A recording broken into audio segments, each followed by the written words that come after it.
Hey everyone, welcome back. In this video, I'll show you how to fix the Klarna app not opening issue. First, check your internet connection and make sure that it is stable. Try switching between Wi-Fi and mobile data. A weak connection can sometimes stop the app from opening. Next, swipe up from the bottom of your screen, look for Klarna and close the app completely and try opening it again. If it still does not open, restart your phone and try again.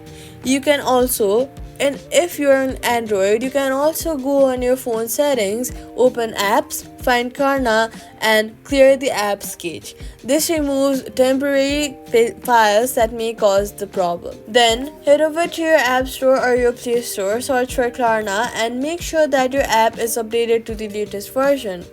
If the issue continues, uninstall and reinstall the app again. That's how you fix the Klarna app not opening. Do not forget